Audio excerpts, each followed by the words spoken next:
عزیزان محترم، برادران گرامی قدر، پیروان مکتب ولایت، عاشقان مکتب شہادت، ایک آیت مجیدہ تلاوت کی ہے۔ چھوٹی سی آیت میں پروردگار عالمین نے اہل ایمان کو خطاب کیا ہے، یا ایھا الذین آمنوا، اے ایمان والو۔ اور اس کے بعد پروردگار عالمین نے دو حکم دیے، دو حکم دینے والا پروردگار عالمین ہے، جنہیں حکم دے رہا ہے جو مخاطب ہے وہ اہل ایمان ہے۔ اے ایمان والو، دو کام کرو۔ اتقوا اللہ، پہلا کام متقی بن جاؤ، توجہ ہے، تقوی اختیار کرو، بے توجہ رہے۔ پہلا حکم پروردگار یہ دے رہا ہے، اتقوا اللہ، تقوی اختیار۔ میں نے جان بوجھ کر تقوی اختیار کرو یہ ترجمہ کیا، کیوں؟ تاکہ آپ تک ایک تھوڑا سا معنی اور مفہوم کی تصحیح کرتے ہوئے ایک طلبگی تصحیح ایک جملے میں آگے بڑھوں گا۔ اتقوا اللہ کا ترجمہ میں نے تقوی اختیار کرو کیوں کیا؟ چونکہ وہ بھی عربی، یہ بھی عربی، تقوی بھی عربی کا لفظ ہے۔ اتقوا اللہ حکم ہے اور میں نے اس کا ترجمہ کیا تقوی اختیار کرو، کیوں؟ عمومی طور پر ہمارے ہاں ہمارے ممبروں سے اور اسی طرح عمومی ممبروں سے یہ ترجمہ بھی ہوتا ہے تقوی کا، اللہ سے ڈرو۔ سنا ہے؟ میں مؤدبانہ عرض کروں گا کہ یہ ترجمہ تقوی کا معنی نہیں، اللہ سے ڈرو۔ توجہ فرمائیں، چونکہ اس ڈرنے میں ایک خیال ذہن میں آتا ہے کہ ڈرتا بندہ اس سے ہے جس سے کوئی نقصان ہو، ایسے ہی ہے نا؟ دیکھیں آپ سب تشریف فرمایا، خدا نہ کرے کوئی بندہ کلاشن شوٹ لے کے اسلحہ لے کے آ گیا تو ہم سب اس سے خوف زدہ ہو جائیں گے۔ تو بول کے بتائیے، یہ جو خوف زدہ آپ ہوئے ہیں یہ اس کی عظمت کی وجہ سے ہوئے یا اس کے خطرے کی وجہ سے؟ ایسے ہی ہے۔ پروردگار کی نسبت خوف یا ڈرنے کا معنی کیا ہے؟ سوال تو ہے۔ وہ تو اتنا رحمان، اتنا رحیم، اتنا کریم ہے کہ ابھی ہم دنیا میں نہیں آتے، ہمارے لیے دو شفیق پہلے بھیج دیتے ہیں، ہے یا نہیں؟ تو ماں باپ وہ بناتا ہے، ماں باپ کوئی بچہ اپنی مرضی سے نہیں بناتا، پروردگار جسے چاہتا ہے اسے ماں باپ بناتا ہے، جو اولاد وہ چاہتا ہے وہ دیتا ہے۔ اگر متوجہ ہیں، میں کائنات میں اس ماں باپ کی عظمتوں کو سلام پیش کرتا ہوں جن ماں باپ کے لیے اللہ نے علی جیسا بیٹا چنا۔ دونوں چھوٹے کہہ یا جملہ آپ نے لینا ہے۔ اگر ماں باپ کے لیے یہ فضیلت ہے کہ انہیں علی جیسا بیٹا ملا تو سوچو اس ماں باپ کی کیا عظمت ہوگی۔ اگر علی جیسا بیٹا دینا یہ عظمت ہے تو علی کو ابو طالب اور فاطمہ جیسے ماں باپ دینا یہ بھی عظمت سے کم نہیں ہے۔ وہ اتنا شفیق، اتنا مہربان کہ ابھی ہم دنیا میں نہیں آتے، ہمارے لیے دو شفیق پہلے بھیج دیتے ہیں۔ پہ تھوڑا توجہ فرمائیں گے، کچھ باتیں اس تناظر میں بھی ہو جائیں جن میں ایک تربیت کا پہلو بھی ہو، عظمت کا پہلو بھی ہو۔ دیکھیں، کبھی آپ نے سوچا کہ انسان کی جب تک شادی نہیں ہوتی تو ذمہ داریاں کم ہیں، ایسا ہی ہے نا؟ اب جو شادی شدہ ہے ضرور بولیے گا، جب تک شادی نہیں ہوتی، رشتہ ازدواج میں انسان منسلک نہیں ہوا تو ذمہ داری کم ہے۔ شادی ہوگی تو ذمہ داری بڑھ گئی۔ اچھا بول کے بتائیں، جب انسان ماں باپ بنتا ہے، اولاد صاحب اولاد بنتا ہے، ذمہ داری اور بڑھ گئی۔ کبھی سوچا ذمہ داری ماں باپ بننے سے بڑھ جاتی ہے، لیکن ہر شادی شدہ جوڑا چاہتا ہے ماں باپ بننے کی۔ ہم جاتے ہیں نا، بعض لوگوں کی اولاد نہیں تو دعا کرواتے ہیں۔ آپ نے بھی اپنی زندگی میں کوئی ایسا انسان دیکھا جو کہے کہ دعا کرے مجھے اولاد نہ ملے، نہیں دیکھا۔ ہر کوئی کہتا ہے میں صاحب اولاد ہو جاؤں شادی کے بعد، کیوں بھائی؟ کبھی سوچا ہے ذمہ داری پڑ رہی ہے اور انسان پھر بھی ماں باپ بننا چاہتا ہے، یہ اس کی رحمت ہے ذمہ داری پڑ رہی ہے، لیکن اس نے ماں باپ کے دل میں اولاد کی محبت پیدا کر دی۔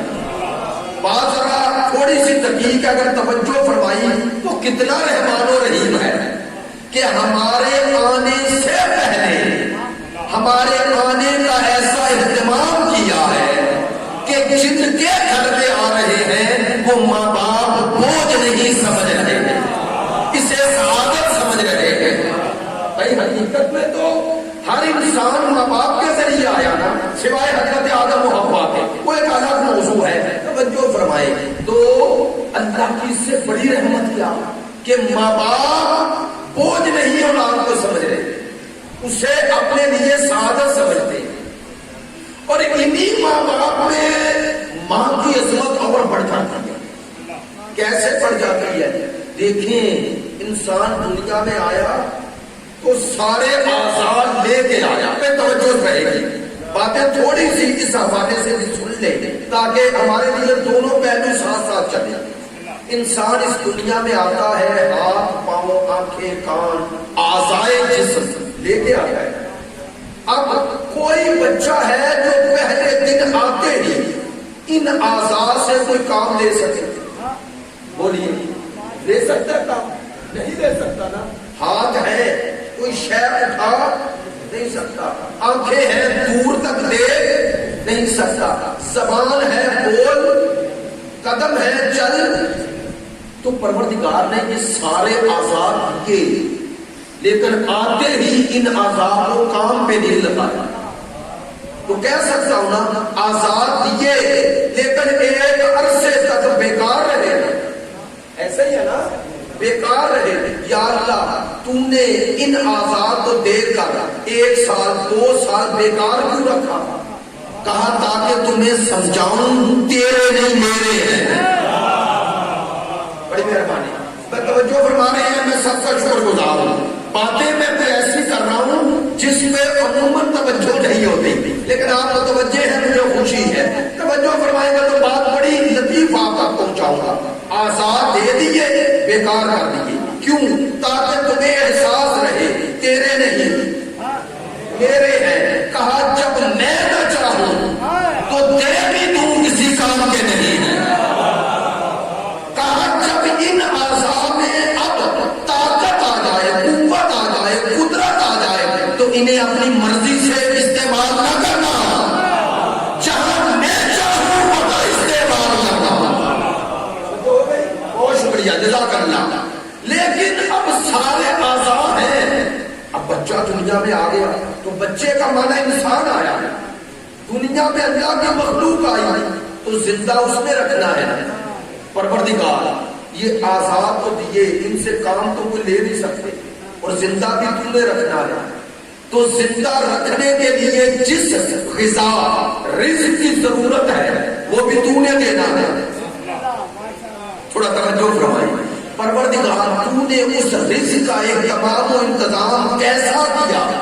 فرمایا میں اتنا مہربان ہوں، تم دنیا میں آئے نہیں، تمہارے رزق کا بندوبست پہلے کر دیا، اور جسے تمہاری زندگی کا وسیلہ بنایا، جس کے پاس تمہارا رزق رکھا، بات توجہ تو ہو رہی ہے نا، سمجھ میں آ رہی ہے؟ اس کے اندر ممتا پیدا کر دی۔ پروردگار ممتا کیا ہے؟ کہا میری رحمت کا جلوہ۔ نہیں توجہ ہوگی، ماں کی ممتا ہے اللہ کی رحمت کا جلوہ، اور اب اللہ نے اس انسان کی حیات، زندگی کا سبب، وسیلہ، ذریعہ کسے بنایا ہے؟ ماں کو نا۔ بھئی ماں کو غذا بچے کو نہ دے تو بچہ زندہ رہے گا؟ بولے نہیں رہے گا نا۔ تو اس حیات کا ذریعہ اللہ نے بنایا نا، لیکن ہے تو پھر بھی ذریعہ نا۔ ذریعے کا معنی عربی میں وسیلہ، ایسا ہی ہے نا۔ تو یہ وسیلہ جو ماں بچے کا ہے یہ صرف شیعوں کے بچوں کا ہے؟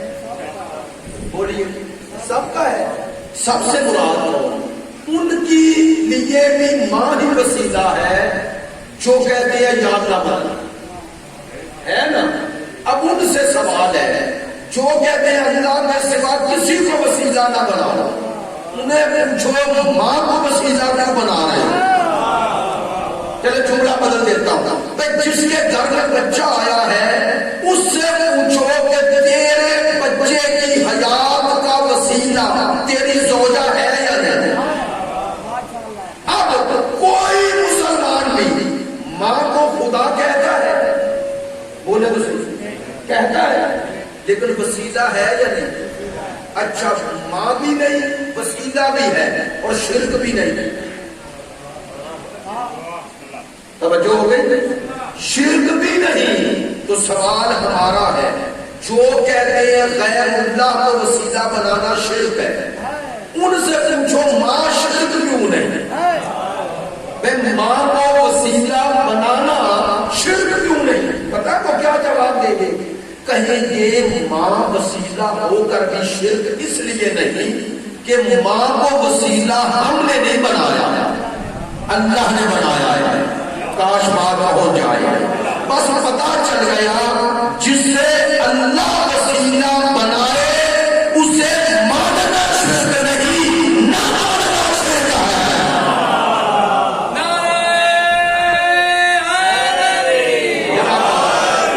جسے اللہ وسیلہ بنائے اسے ماننا شرک نہیں, نہ ماننا شرک ہے. لو بھائی ہمارا تو یہی عقیدہ ہے کہ ماں سے لے کر زندگی کے ہر مرحلے میں اسے ہی وسیلہ بنانا جسے اللہ نے بنایا.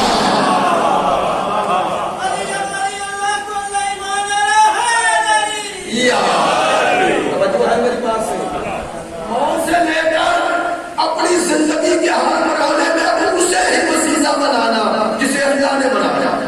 اللہ نے بنایا. اب دنیا کے پاس اللہ کے بنائے نہیں ہیں تو ہمارا کیا قصور ہے.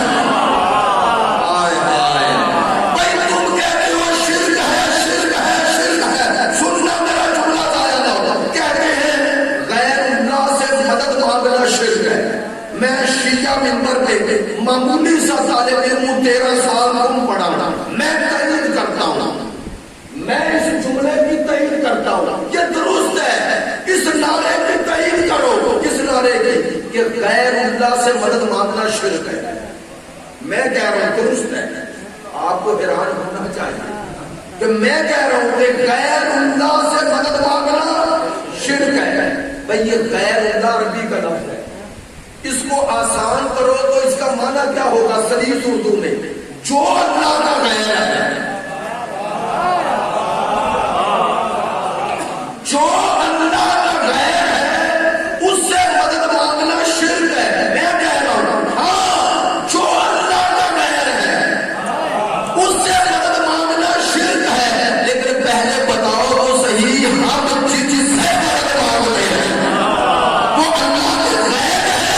مصطفیٰ, مجتبیٰ, مرتضیٰ, سید النساء, حسین شہید کربلا, یہ اللہ کے غیر نہیں ہے. یہ تو دعویٰ ہو گیا کہ اللہ کے غیر نہیں. اب دلیل دوں, اگر یہ اللہ کے غیر ہوتے تو جواب اس کی قبول نہیں ہوتا.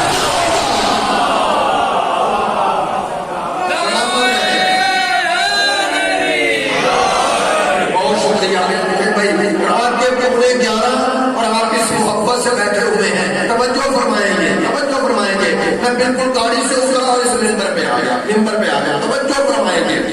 ہم انہیں اللہ کا غیر نہیں سمجھتے. اب غیر کا معنی اللہ تھوڑا ہی ہے, اللہ کے غیر نہیں یعنی اس کے اپنے ہیں نہیں. آپ چونکہ بیدار ہیں اس لیے جملہ کہہ رہے ہیں. اگر یہ اللہ کے غیر ہوتے تو گھر اس کا اور گھر ان کے لیے نہ بنتا. ہائے ہائے, گھر اس کا اور گھر ان کے لیے نہ بنتا. ہم انہیں اللہ کا غیر نہیں سمجھتے, اپنے.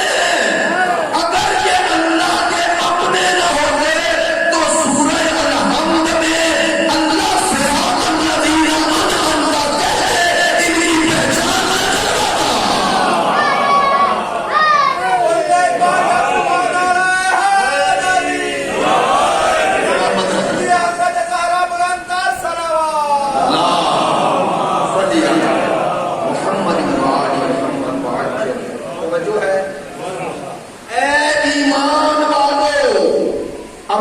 ترجمہ کر رہا ہوں، اتق اللہ، تقوی اختیار کرو. کیا ہوا؟ وہ اتنا رحمان، اتنا رحیم، اتنا کریم، اتنا ہم پر شفیق مہربان. تو ترجمہ کیا ہے تقوی کا؟ تقوی کا ترجمہ یہ ہے اے ایمان والو اللہ کی ناراضگی سے ڈرو. میری طرح متوجہ رہے، اے ایمان والو اللہ کی ناراضگی سے ڈرو. وقار یقین سے تقوی کا معنی ہوتا ہے بچانا. اے ایمان والو اپنے آپ کو بچاؤ. کس سے بچاؤ؟ ہر اس کام سے بچاؤ جو اللہ کی ناراضگی کا سبب بنا. جو ہو گئی بس میں بتاؤں، عرض کروں. بعض اوقات ہمارے لیبروں سے یہ سوال بھی ہوتا ہے اور بات بھی ہوتی ہے کہ ہم تقوی کا معنی جب کرتے ہیں تو لوگ پوچھتے ہیں کہ تقوی ہے کیا؟ آسان لفظوں میں کہہ رہا ہوں، تقوی یہ ہے اگر مجھے ہر قدم پر یہ احساس ہو جائے، ہر کام کرنے سے پہلے یہ دیکھو وہ راضی ہے یا نہیں. اس احساس اور دل میں اس احساس کے ذریعے ہر نیکی اور برائی دونوں سے پہلے اگر اللہ کی مرضی میری خواہش پہ غالب آ جائے تو تقویٰ ہے. یا ایھا الذین آمنوا، اے ایمان والو اتقوا اللہ، اللہ کی ناراضگی سے ڈرو، متقی بن جاؤ. اب ذرا آپ نے میرے ساتھ بولنا ہے، یہ جو اتقوا اللہ متقی بن جاؤ، ہر مسلمان مسلک فرقہ گروہ اس اتقوا اللہ کی تبلیغ ترویج کرتا ہے یا نہیں؟ کرتا ہے نا. اس آیت پر اس کا ایمان ہے. آج اگر آپ دیکھیں کوئی بستر لے کے نکلا ہوا ہے، کوئی ویسے جا رہا ہے تو ہر کوئی یہ کہتا ہے متقی بن جاؤ. ایسے کرنا ہے. ہم کہتے ہیں اللہ نے حکم ایک تھوڑا ہی دیا ہے، آیت میں تو حکم دو ہے. میں بات سمیٹ رہا ہوں. پہلا اللہ نے حکم دیا متقی بن جاؤ. بول کے بتائیں یہ حکم قیامت تک ہے یا نہیں؟ جب تک آیت ہے حکم ہے. اللہ نے اسی آیت میں دوسرا حکم دیا ہے، وَكُونُوا مَعَ الصَّادِقِينَ، اور سچوں کے ساتھ ہو جاؤ. بہت شکریہ، جزاک اللہ. لو بھائی اس آیت کو یوں بھی ترجمہ کر سکتے ہیں، اے ایمان والو متقی بنو اور سچوں کے ساتھ ہو جاؤ. تو سوال، ایمان والا اور پھر اللہ کہہ رہا ہے تقوی اختیار کرو اور سچوں کے ساتھ ہو جاؤ. یہ کیسے ایمان والے ہیں جو ان دو کاموں کے بغیر ایمان والے ہیں؟ اللہ نے بتایا نا، میں نے یا الذین آمنوا کہہ کے دو حکم دے کے بتایا، بات آیا نہ ہو، بتایا کہ ایمان والا ہوگا ہی جس میں یہ دونوں خصوصیات ہو. جو متقی بھی ہو، اب اگلا جملہ، متقی بھی ہو اور سچوں کے ساتھ بھی ہو. ایک جملہ بدل رہا ہوں. اللہ نے کہا جو متقی ہوگا، جملہ ضائع نہ ہو، جو متقی ہوگا وہ سچوں سے جدا نہیں ہوگا، اور متقی ہوگا ہی وہ جو سچوں کے ساتھ ہوگا. توجہ ہو گئی؟ اے ایمان والا تقوی اختیار کرو اور سچوں کے ساتھ ہو جو. دو بھائی ہم کہتے ہیں اس آیت کا معنی مفہوم ہمیں ہر مسلمان بھائی مؤدبانہ گزارش ہے سمجھائے. کیوں سمجھائے؟ چونکہ پروردگار فرما رہے ہیں کونوا مع الصادقین. میں نے کیوں بار بار آیت پڑھی؟ اللہ کہہ رہا ہے سچوں کے ساتھ ہو جاؤ، سچے کے نہیں، سچے کے نہیں، سچوں کے ساتھ ہو جاؤ.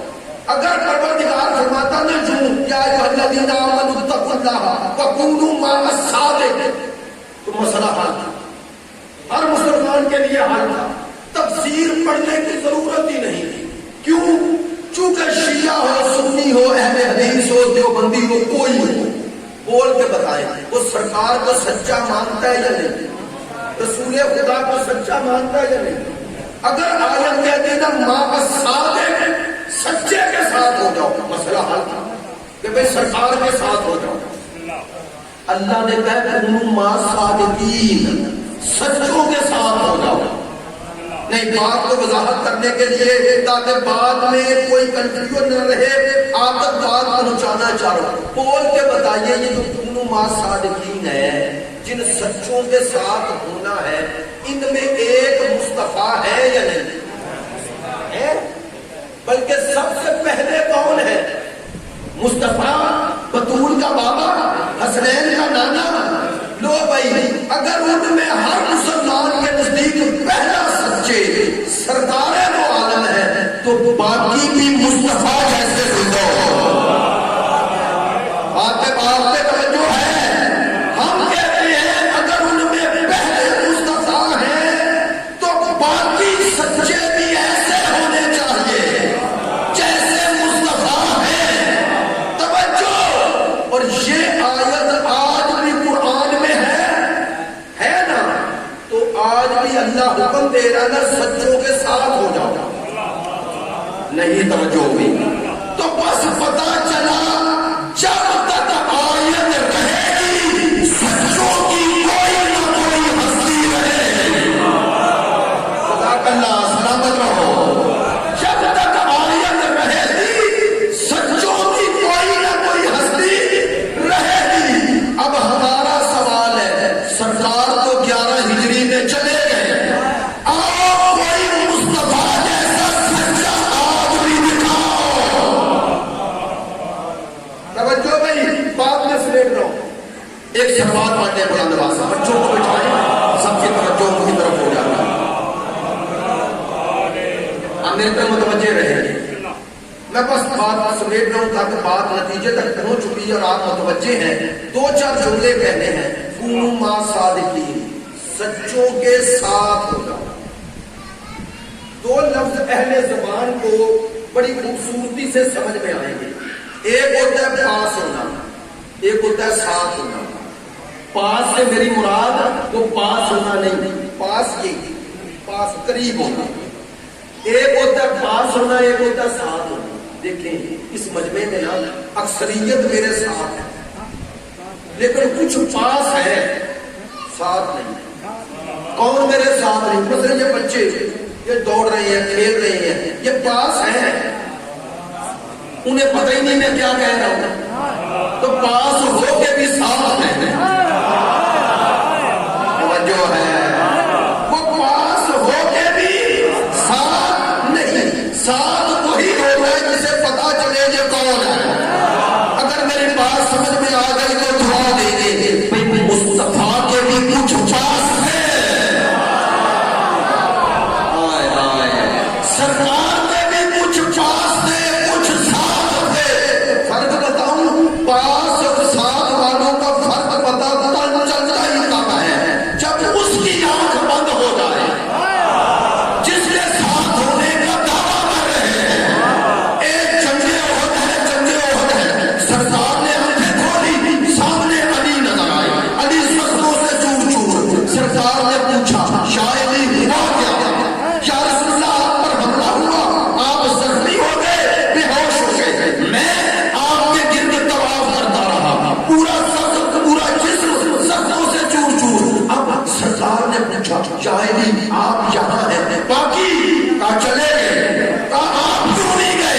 کہا وہ پاس والے تھے میں ساتھ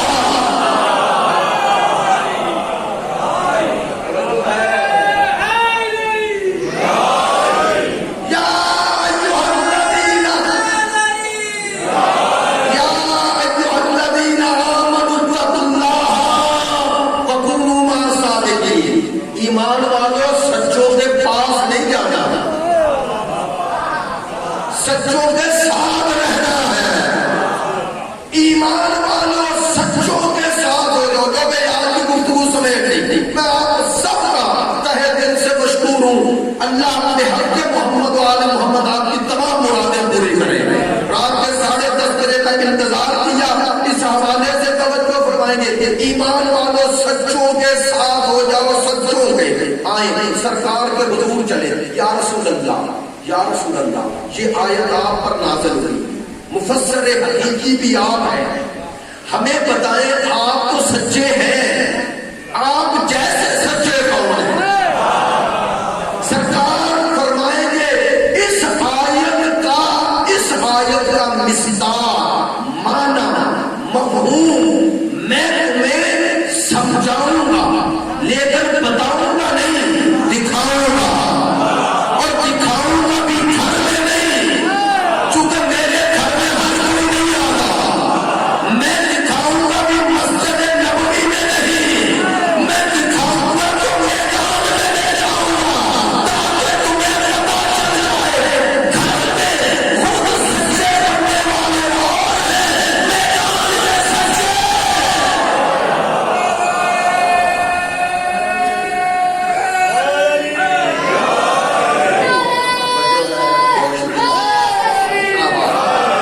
میں تمہیں اس آیت کا معنی دکھاؤں گا، صرف بتلاؤں گا نہیں۔ سرکار سچوں کو لے کے چلے، سچوں کی جماعت لے کے چلے۔ کیسے سچے لے کے چلے؟ جیسے خود تھے۔ فمن حاجک فیہ من بعد ما جاءک من العلم فقل تعالوا ندعو ابناءنا وابناءکم ونساءنا ونساءکم وانفسنا وانفسکم ثم نبتہل فنجعل لعنۃ اللہ علی الکاذبین۔ مصطفیٰ حکم خدا سے سچوں کی جماعت لے کے چلے، اپنے ساتھ نفس کی جگہ پہ علی کو لے کے چلے، بیٹوں کی جگہ پہ حسنین کو لے کے چلے، بیٹی کی جگہ پر بطول کو لے کے چلے۔ لو بھائی میں نے معاہدہ نہیں پڑھنا چونکہ وقت نہیں، لیکن بتاؤ رسول جنہیں اپنے ساتھ لے کے گئے ان کی سچائی فیصد میں دو تو کتنے فیصد ہے؟ یہ سوال ہی مشکل تھا، آپ کا جواب خاموشی ہی تھا، چونکہ میں نے سوال ہی ایسا کر لیا۔ اچھا چلے ایسے سوال کرتا ہوں، سرکار کو کتنے فیصد سچا مانتے ہیں؟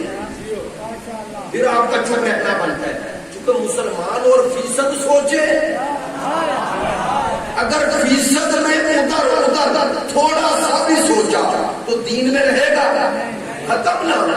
چلے یہ لفظوں کی مجبوری ہے، آپ کہہ سکتے ہیں سرکار 100/100 سچے، کس کی نظر میں؟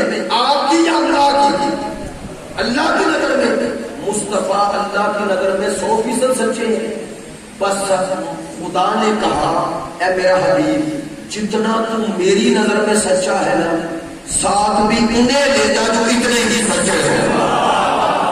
اب کہہ دوں جملہ، خدا کی نظر میں 100% سچے ہیں مصطفیٰ، اور مصطفیٰ کی نظر میں 100% سچی ہے رسول،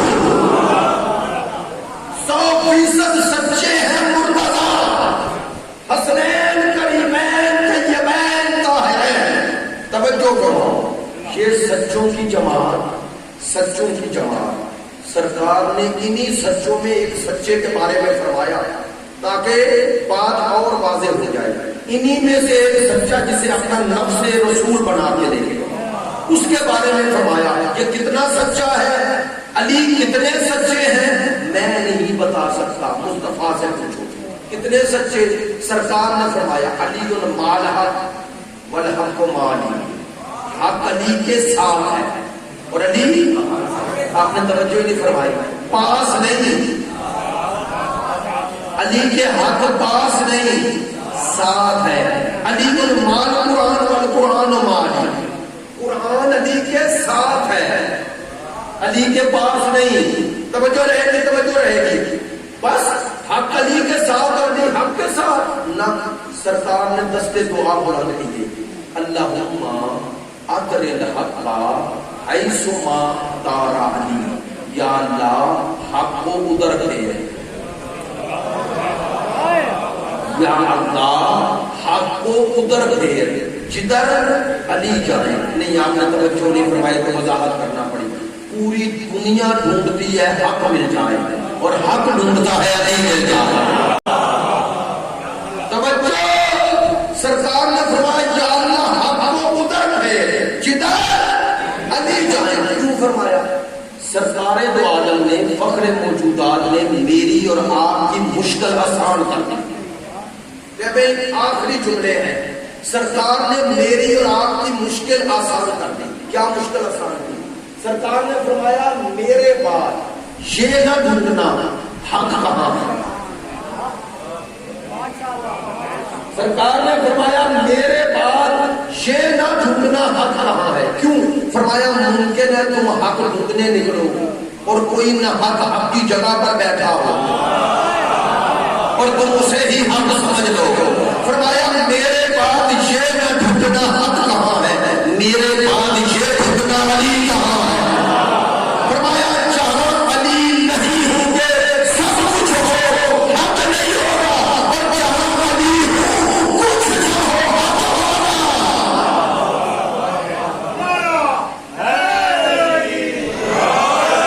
یہی شیعت ہے، یہی شیعت آئے. ہمارا نظریہ سنیں، ہمارا نظریہ سنیں. سرکار نے فرمایا یا اللہ حق کو ادھر پھیر جدھر علی جائیں. اس جملے کی وضاحت میں اس طرح کیا کرتا ہوں. دو چیزیں ہوتی ہیں، ایک ہوتا ہے ترازو، ایک ہوتی ہے جنس. جنس کو تولتے ہو، ترازو کو نہیں. ترازو پر تولتے ہو، ترازو کو پرکھتے ہو کہ درست ہے یا نہیں. لیکن جب تمہیں یقین ہو جائے یہ ترازو درست ہے تو پھر جنس رکھ کے ترازو کو دیکھتے ہو. آپ جنس کو تولتے ہیں، ترازو کو نہیں. جملہ کہہ رہا ہوں، کائنات میں محمد و آل محمد جنس نہیں ترازو ہے. یہ جنس نہیں، یہ ترازو ہے. کیا کہنا چاہتا ہوں؟ شیعہ اور دوسرے مسلمانوں میں یہی فرق ہے. ہم پنجتن کو نہیں تولتے، سب کو پنجتن سے تولتے ہیں. ہم پنجتن کو نہیں تولتے، سب کو ان سے تولتے ہیں. ہم نے دنیا میں فرق ہے، جدھر یہ ہے حق ادھر ہے. ہم دوسری طرف دیکھتے ہی نہیں. ہماری مشکل یہ ہے ہم اس طرف دیکھتے ہی نہیں، ہم ادھر دیکھتے ہیں جدھر آل محمد ہے، جدھر آل محمد ہے. کیوں دیکھتے ہیں؟ چونکہ حق بھی ادھر ہے، قرآن بھی ادھر ہے. نہیں توجہ دی. جنت بھی ادھر ہے جدھر یہ ہے. سچوں کے ساتھ ہوگا. ساتھ میں نے لفظ ساتھ کہا، معیت میں چلے جاؤ. پتہ ہے سچوں کی معیت کیسے ہوتی ہے؟ اب تاکہ آپ تک یہ بات بھی پہنچ جائے. سچوں کے ساتھ ہو جاؤ. جہاں اگر نماز ہو رہی ہو نا، مثال دے رہا ہوں، نماز ہوتی ہے، بندے اٹھے پیش نماز کے پیچھے نماز پڑھنے لگے، کچھ لوگ یہیں بیٹھے رہے. یہ جو نماز پڑھ رہے ہیں یہ ساتھ ہے، اور یہ جو بیٹھے ہوئے ہیں یہ پاس ہے. اور بات واضح ہو گئی. سچوں کے ساتھ ہونا ہے. اور آج بھی جو پردہ غیبت میں ہے وہ سچا ہے یا نہیں؟ ان سچوں کا مصداق ہے نا. اس بار میں آقا اور مولا کو شب جمعہ ہے، اس میرے آقا اور مولا کو بھی پاس والوں کی ضرورت نہیں، ساتھ والوں کی ضرورت ہے. کیسے ساتھ والے؟ کیسے ساتھ والے؟ جیسے ابو ذر تھے، جیسے سلمان تھے، جیسے عمار تھے. توجہ ہے؟ کون سلمان؟ کون سلمان؟ کہتے ہیں ایک دفعہ مولا کائنات نے سلمان کو قریب بلایا، امیر المومنین نے ہاتھ پکڑا، کہنے لگے سلمان آنکھیں بند کرو. آنکھیں بند کی، کا کھولو. کھولی، ایک اور جھٹکا. بڑا سکون محسوس ہوا. پوچھنے لگے مولا یہ کون سی جگہ ہے؟ فرمایا جنت کا پہلا درجہ. خوش ہوئے، خوش ہوئے، خوش ہوئے. تعریف کی. مولا نے ہاتھ چھوڑا، کہنے لگے سلمان یہی رہ جاؤ. سنیں گے سلمان کون ہے؟ کہتا مولا آپ یہاں ہیں. مولا نے فرمایا کیا فرق پڑتا ہے؟ سنیں گے جواب. سلمان کہتا ہے مولا میری جنت یہ نہیں، میری جنت آپ ہے. میری جنت آپ ہیں. اچھا یار معذرت چاہتا ہوں، میں تو ایسے ہی بات کرتا ہوں. سلمان، حضرت سلمان محمدی ایمان کے کتنے درجوں پہ فائز تھے؟ سنتے آ رہے ہیں 10 درجوں پہ. تو ان سے بلند کسی کا درجہ ابھی تک ہوا؟ بولے نہیں ہوا نا. تو بول کے بتائیں مولا کائنات کی زیادہ بات سلمان کو ہے یا ہمیں؟ حضرت سلمان کو. اب غصہ نہ کرنا، پوری زندگی میں سلمان نے کبھی علی کو خدا کہا یا سمجھا؟ تو اس کا معنی سلمان کو معرفت نہیں. آپ کہیں گے، کہہ سکتے ہیں نہیں، بلکہ برعکس کہیں گے سلمان کو چونکہ علی کی معرفت ہے اسی لیے خدا نہیں کہہ رہا. اگر معرفت نہ ہوتی تو تب کہتا تو خدا ہے. نہیں، کیوں سلمان نے علی کو خدا کیوں نہ کہا؟ دو چیزیں ہوتی ہیں. یہ آپ آئینہ دیتے ہیں نا، آئینہ شیشہ لے، آئینہ انسان دیتا کس لیے ہے؟ اس میں دیکھے، اس کو نہیں. شیشے میں دیکھتے ہو، آئینے میں دیکھتے ہو، آئینے کو نہیں. مثلا آئینہ دیکھ اگر آئینے کو دیکھو تو کوئی فائدہ نہیں دے گا، آئینے میں دیکھو تو فائدہ دے گا. اگر کوئی آئینے کو لے کے رکھ دے اوپر بلندی پہ تو کوئی فائدہ ہے؟ گھر کی ایک شے ہے نا، لیکن اگر سامنے لگائے اور ہر وقت دیکھے تو فائدہ ہوگا نا. لو، سلمان اس لیے علی کو خدا نہیں کہہ رہا، سلمان علی کو نہیں دیکھ رہا، علی میں دیکھ رہا. کیا دیکھا؟ اس نے دیکھا جب آئینہ ایسا ہے تو صاحب آئینہ کیسا ہوگا. جملہ بدل دوں، سلمان جتنا علی کا عارف ہوتا گیا اتنا خدا کا عامل ہوتا گیا. کیوں؟ اس نے یقین کی اس منزل میں پہنچ کے دیکھا کہ جب بننے والا ایسا ہے تو بنانے والا کیسا ہوگا.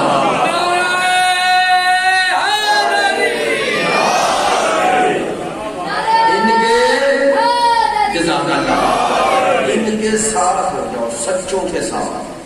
کربلا میں آنے والے حسین کے ساتھ تھے، وہ 72 پاس نہیں تھے، وہ ساتھ تھے. اسی لیے ان کا امتحان سخت، کتنا سخت امتحان، اتنا سخت امتحان، اتنا سخت امتحان. میں ایک جملہ کہہ رہا ہوں پڑھے لکھے دوستوں کے لیے. جانتے ہیں حضرت عباس کا امتحان کتنا سخت ہے؟ علامہ نقل کا یہ جملہ اگر سمجھ میں آ گئے تو معرفت کے ساتھ رہو.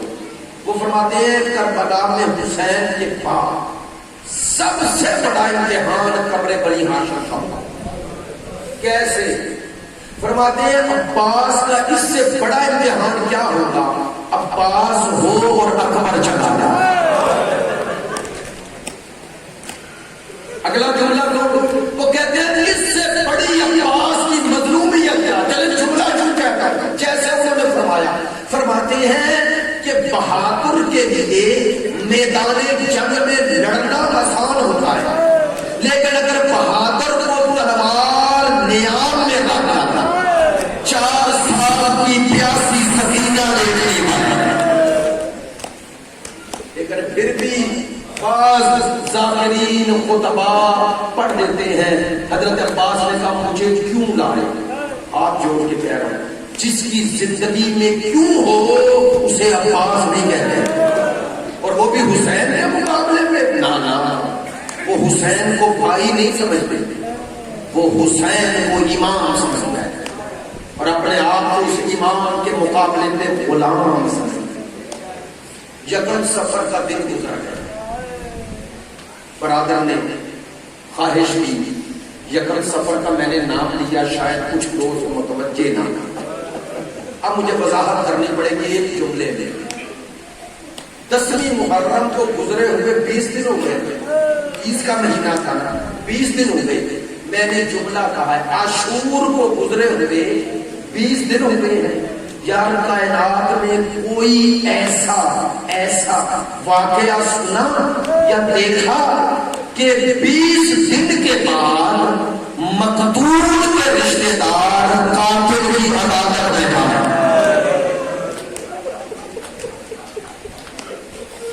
ہائے بطول کی بیٹیوں کی مظلومیت. اب میں جملہ کہتا ہوں شاید بات اور واضح ہو جائے، معذرت چاہتا ہوں. مصائب کے 2-4 جملے ہی کہتے ہیں، آپ کی آمادگی کے لیے یہ جملہ کہہ رہا ہوں جو میں نے خود سنا. جب یہ آرمی پبلک اسکول کا واقعہ ہوا نا، آرمی پبلک اسکول کا، اس کے 1 سال بعد جب اس کی پہلی برسی آئی تو صبح کے وقت میں گھر میں تھا، تو ٹی وی پہ آپ جانتے ہیں مارننگ شو ہوتے ہیں، خواتین انٹرویو لیتی ہیں، شہید کی ماں کو بلایا، اس نے پوچھا انٹرویو لینے والی نے شہید کی ماں سے، بچے آپ شہید ہوئے تھے طالب علم، پوچھا ماں سے آپ کا غم کیسا ہے 1 سال بعد، سنیں گے جواب؟ ماں نے کہا کبھی ماں باپ سے اولاد کا غم نہ پوچھنا۔ بڑا جملہ تھا اس میں، کتنا درد ہے ماں باپ، کہنے لگی کبھی ماں سے اولاد کا غم نہ پوچھنا۔ اگلا سوال اس کا یہ تھا آپ کے غم کی ابھی کیفیت کیا محسوس کرتی ہے؟ سنیں گے۔ ماں نے عجیب جواب، کہنے لگی مجھے پہلے 3-4 ماہ میرے بچہ پڑا یاد آتا تھا، میں دن رات روتی تھی، پھر مجھے کچھ تسلی ہوئی، تعجب سے نے پوچھا کیسے؟ کہنے لگی میری بیٹی شادی شدہ ہے، ایک دن آئی اور میرے داماد اور میری بیٹی مل کر وہ تمام چیزیں میرے گھر سے لے گئے جو میرے بیٹے کی نشانیاں ہیں، اس کی تصاویر، اس کے کپڑے، اس کے جوتے، اس کی بکس، اس کے بیگ۔ نہیں، آپ نے توجہ نہیں فرمائی، بس پتا چلا اگر جانے والے کی نشانی سامنے نہ رہے تو کم از کم یاد کم آتا ہے۔ کوشیا سنی بھائیوں، تھوڑا سوچنا ضرور یار، قیامت تک ایسی مظلومیت کسی اور کی ہے؟ اگر جانے والے کے جوتے، کپڑے، کتابیں آنکھوں سے اوجھل ہو جائیں تو پھر بھی غم کم ہو جاتا ہے۔ میں سوچتا ہوں بطول کی بیٹیوں، میری آقا زادیوں، تمہاری مظلومیت اتنی بڑی ہے صرف نشانیاں نہیں، سر سامنے ہے۔ میں سوچتا ہوں اکبر کی ماں سر اٹھاتی ہے، سامنے اکبر نظر آتا، قاسم کی ماں سر اٹھاتی ہے، سامنے قاسم نظر آتے ہیں، جملہ کہوں زینب سر اٹھاتی ہے، سامنے حسین نظر آتا ہے۔ متوجہ ہو، میری مائیں بہنیں بھی سن رہی ہیں، میں سوچتا ہوں ہر بیوی سر کو دیکھ کر روتی ہوگی، سوچتا ہوں رباب کیسے دیتے ہو؟ کبھی سوچو نا، رباب سر اٹھاتی ہوگی، سامنے چھ ماہ کے اصغر کا چھوٹا سا سارا، بیوی رو کے کہتی ہوگی او میرا نام۔ جانتے ہو یکم سفر کا ذکر میں نے کیوں کیا؟ یکم سفر وہ دن ہے جب بطول کی بیٹیوں کو شام سے باہر روک لیا، پہنچ یکم سفر کو گئے، یکم سفر، 2 سفر، 3 سفر، جو دیر کے روایت پڑھتا ہوں وہی منبر سے پڑھتا ہوں۔ 3 دن شام کے باہر بطول کی بیٹیوں کو دھوپ میں بٹھایا ہے۔ خدا کی قسم روایت کے جملے ہیں کہ دھوپ کی شدت سے بچوں کو جب سایہ نہ ملتا تو ماں کے آغوش میں آ جاتے۔ جب تیسرا دن ہوا نا، اب حضرت ام کلثوم نے کہا بیٹا سجاد ذرا ان سے پوچھ لو صحیح۔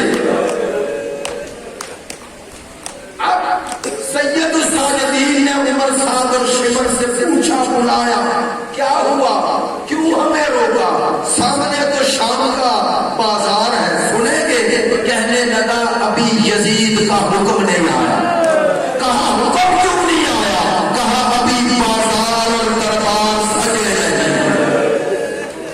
بس ادادارو، ادھر یہ حالت اور ادھر بتاتا ہوں کیا حالت۔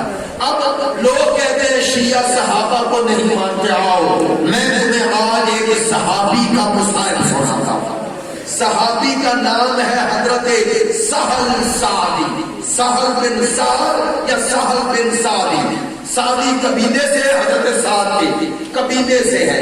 یہ کہتے ہیں میں کربلا سے کچھ 6 ماہ پہلے مدینہ چھوڑ کر فلسطین چلا گیا۔ کہتے اب کربلا گزر گئی، مجھے کچھ پتا نہیں، ظاہر اس وقت ذرائع ابلاغ تو تھے نہیں. کہتے ہیں میرے دل میں خیال آیا مدینے جاؤں سرکار کی زیارت کروں. آپ جانتے ہیں پڑھے لکھے تو فلسطین اور شام کی سرحد ایک ہے. کہتے ہیں میں فلسطین سے شام آیا. کہتے ہیں جس دن میں شام پہنچا 3 سفر بنی. شاید آپ نے توجہ نہیں فرمائی. 3 سفر تھی. کہتے ہیں میں نے جیسے ہی شام کے بازار میں داخل ہوا کیا دیکھا لوگوں نے نئے لباس پہنے ہوئے فاخرہ لباس ہے. اور میں نے یہ حالت دیکھی. میں نے کہا اسلام کی کوئی عید ماہ سفر میں تو نہیں ہے. پھر سوچا شام کی کوئی اپنا تہوار نہ ہو. سنیں گے صحابی کہتا ہے میرا دل خوف زدہ ہو گیا. کیوں؟ کہتا ہے میں سوچ رہا تھا شامیوں کی پرانی عادت ہے ہمیشہ شریفوں کو لوٹتے ہیں. کہتا ہے میرے قریب سے ایک شامی گزرا. میں نے بلایا اندر رکا. یہ نئے لباس یہ سجے ہوئے بازار خیریت ہے؟ کون ہو؟ شام کے رہنے والے نہیں ہوں. کہا اسی لیے پوچھ رہے ہو شام کے رہنے والے نہیں. اچھا مجھے بتاؤ شام میں ہوا کیا ہے؟ یہ خوشی کس بات کی ہے؟ سنیں گے. شامی نے پوچھا تو کون ہے؟ حضرت صاحب کہتے ہیں میں نے کہا میں صحابی رسول سہل ہوں. یہ کہنا تھا. شامی نے کہا اگر صحابی ہے تو شام چھوڑ دے. شام چھوڑ دوں؟ میرا شام رہنے کا کوئی ارادہ نہیں ہے. لیکن تو کیوں کہہ رہا ہے؟ کہنے لگا تجھے بتاؤں گا تو مر جائے. کہا مجھے جلدی بتا میرا دل گھبرا رہا ہے. اب شامی نے کہا میں تجھے بتاتا نہیں پچھلے بازار میں چلا رہا. حضرت صاحب کہتے ہیں اب میرا خوف میرا یقین میں بدلنے لگا احتمال. میں جلدی سے چلا جس بازار کی طرف شامی نے اشارہ کیا تھا. کہتا اس بازار میں آتا ہوں دیکھتا ہوں بازار کھچا کھچ بھرا ہوا ہے. کہا میری آتے ہی نظر بلندی پہ پڑی. کہتے میں نے بلندی پہ کچھ نیزے دیکھے. نیزوں پہ کچھ سر دیکھے. کہتے ان سروں کو دیکھتا ہوں اور دل میں سوچتا ہوں ان چہروں کی نورانیت بتا رہی ہے جو شریف لوگ ہیں. کہتے لیکن پوچھنے کی ہمت نہیں ہوتی. ہر سر کو دیکھتا ہوں آگے گزرتا ہوں. کہتا ایک سر پہ رک گیا. کیوں رکا؟ کہتا دل میں کہہ رہا ہوں اللہ خیر کرے اس سر کی یہ صورت حسین سے کتنی ملتی ہے.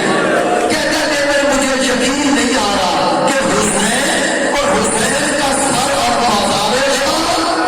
کہتے امت رسول اپنے رسول کے نواسے کا سر لے آئے. کہتے مجھے یقین نہیں آ رہا تھا لیکن پوچھوں کس سے چونکہ بازار کا ماحول ایسا تھا. کہتے اسی مسئلہ میں میرے قریب کچھ ناطے آئے. کہتے بس میں نے ایک دفعہ نظر اٹھائی ناطوں پہ کچھ بیویاں ہیں. میں نے دیکھا بیویوں نے اپنے چہروں کو بالوں سے چھپایا ہوا ہے. کہتے یہ انداز دیکھ کر مجھے یقین ہو گیا لٹنے والی یہ بیویاں کسی شریف کرتی ہے. مجھے ہمت نہیں ہوتی میں بیویوں سے کوئی سوال کروں. کہتے اتنے میں میری نظر ایک ناطے پہ پڑی. ایک چھوٹی سی بچی نظر آئی.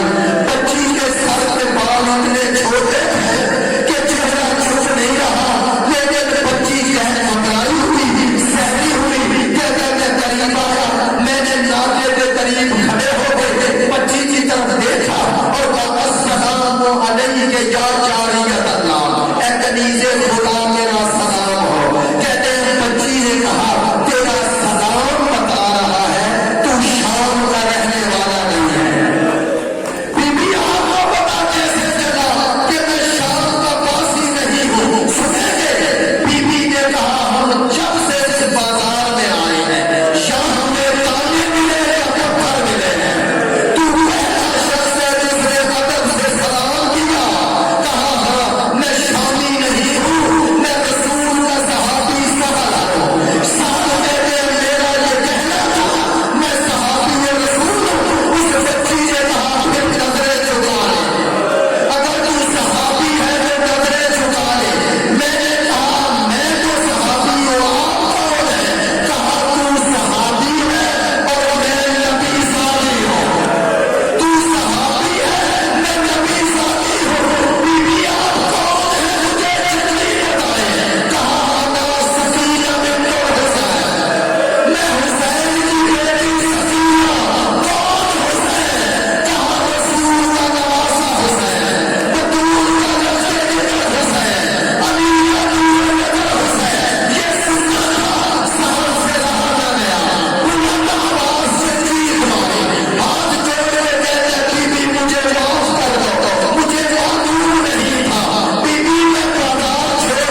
محمد